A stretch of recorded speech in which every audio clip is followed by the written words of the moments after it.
Mic கொடுங்க. இது of பண்ண சார். மாண்புமிகு பேரவைத் தலைவர்களே, மாண்புமிகு எதிர்க்கட்சி தலைவர் குறிப்பிட்ட பொழுது கோவத்துறை குறிப்பிட்டு சொன்னார்கள். கோவத்துறையில் இருந்துள்ள அத்தனை பேரும் அனைத்து இந்திய அண்ணா திராவிட முன்னேற்ற கழக உறுப்பினர்கள். நான் முதலமைச்சராக தேர்வு செய்யப்பட்ட பிறகு நம்பிக்கை கோரும் தீர்மானம் சட்டமன்றத்தில் வருகின்ற பொழுது 122 பேரும் அனைத்து இந்திய அண்ணா திராவிட முன்னேற்ற கழக உறுப்பினர்கள் வாக்களித்துத்தான் நான் முதலமைச்சர் ஆனேன் என்பதை பதிவு செய்து கொள்கிறேன். மாண்புமிகு முதல்வர் அவர்களின் பதில் உரை.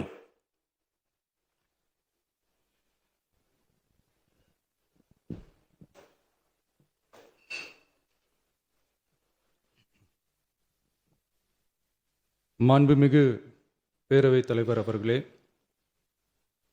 திரு சி. ஜோசப் விஜய் அவர்களை முதலமைச்சராக கொண்ட அமைச்சரவை மீது இப்பேரவை தனது நம்பிக்கையை தெரிவிக்கிறது என நான் மொழிந்துள்ள அரசினர் தீர்மானத்தின் மீது அனைத்து கட்சிகளை சார்ந்த மாண்புமிகு உறுப்பினர்கள் தங்களது கருத்துக்களை தெரிவித்து தீர்மானத்தை ஆதரித்தும் எதிர்த்தும் உரையாற்றியுள்ளனர். உரையாற்றிய உறுப்பினர்கள் அனைவருக்கும் என்னுடைய நன்றியை முதற்கண் தெரிவித்துக் கொள்கிறேன். இந்திய தேசிய காங்கிரஸ் கட்சி சார்பாக உரையாற்றிய மாண்புமிகு திரு சே. ராஜேஷ்குமார் அவர்கள் தீர்மானத்தை வரவேற்றதோடு மட்டுமல்லாமல் மதசார்பற்ற அரசுக்கான ஆதரவு என கூறினார்கள். நிச்சயமாக இந்த அரசு மதசார்பற்ற அரசாகத்தான் செயல்படும் என்கிற உறுதியை தெரிவித்துக் கொள்கிறேன்.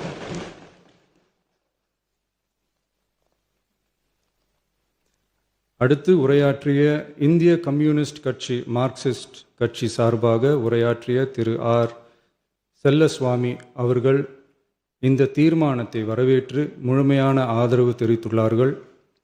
விடுதலை சிறுத்தைகள் கட்சி சார்பாக உரையாற்றிய மாண்புமிகு உறுப்பினர் திரு வன்னி அரசு அவர்கள் உரையாற்றுகையில் நம்பிக்கை வாக்கெடுப்பில் வெற்றி பெற்று இந்த அரசு 5 ஆண்டுகள் தொடரும் என நம்பிக்கை தெரிவித்தமைக்கு என்னுடைய நன்றியை தெரிவித்துக் கொள்கிறேன்.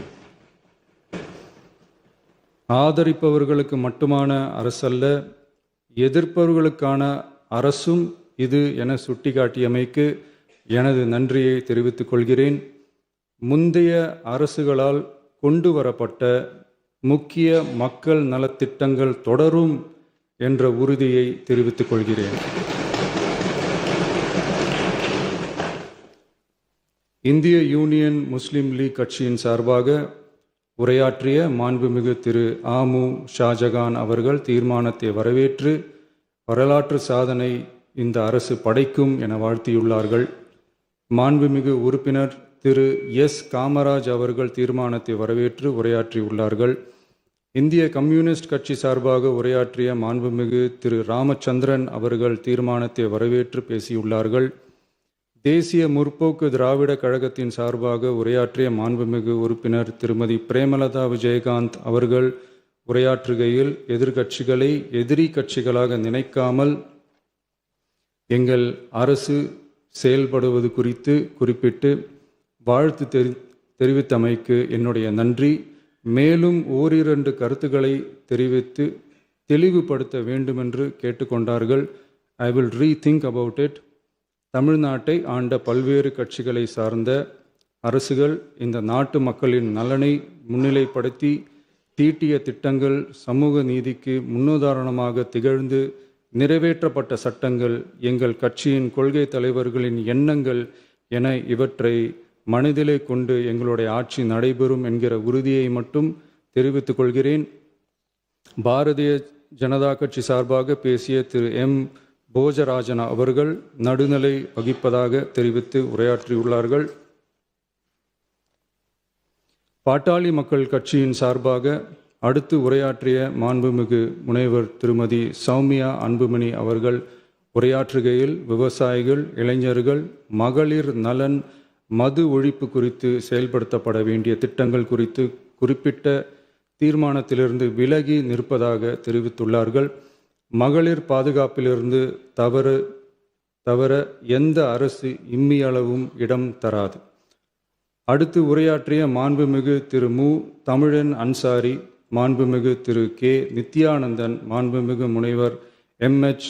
ஜவாஹிருல்லா, மாண்புமிகு திரு எடப்பாடி கே பழனிசாமி அவர்கள் மற்றும் ஆகியோர் உரையாற்றுகையில் தீர்மானத்தை எதிர்த்து உரையாற்றியுள்ளார்கள்.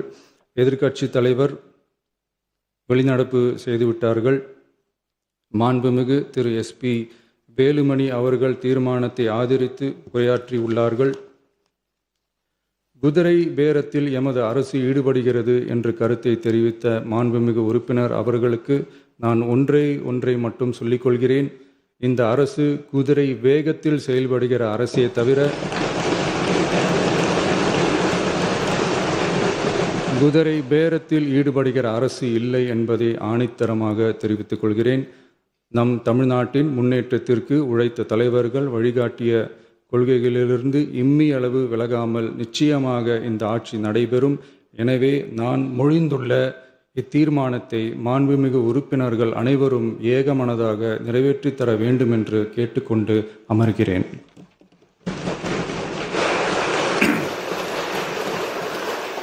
அரசினர் தீர்மானத்தின் மீது இப்போது வாக்கெடுப்பு.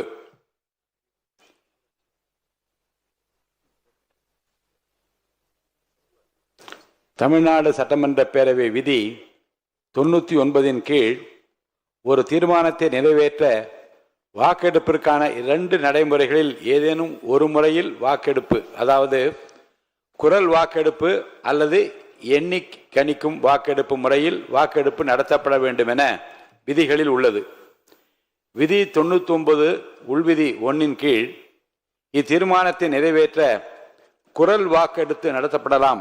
எனினும் தீர்மானத்தின் முக்கியத்துவத்தை கருதியும் இதுபோன்ற முன் நிகழ்வுகளில் ஏற்கனவே இப்பேரவையில் கடைபிடிக்கப்பட்டு வரும் கணக்கெடுப்பு முறையினையும் விதி 99 உள்விதி 3 குறிப்பிட்டுள்ளவாறு எண்ணி கணிக்கும் முறையில் வாக்கெடுப்பு நடத்த முனைகிறேன். பேரவை விதி 99 உள்விதி 3 குறிப்பிட்டுள்ளவாறு தற்போது அவை முன் உள்ள தீர்மானம் எண்ணி கணிக்கும் முறைப்படி வாக்கெடுப்பிற்கு விடப்படுகிறது. பேரவை முதன்மை செயலாளர் அவர்கள் அழைப்பு மணியை, அதாவது கோரம் பெல் 3 முறை ஒலிக்க செய்வார்கள். அழைப்பு மணியை அழுத்துமாறு முதன்மை செயலாளர் அவர்களை கேட்டுக்கொள்கிறேன்.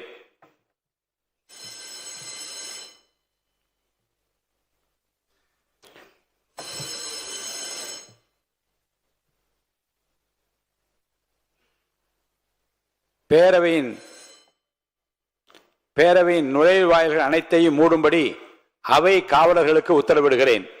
பேரவையின்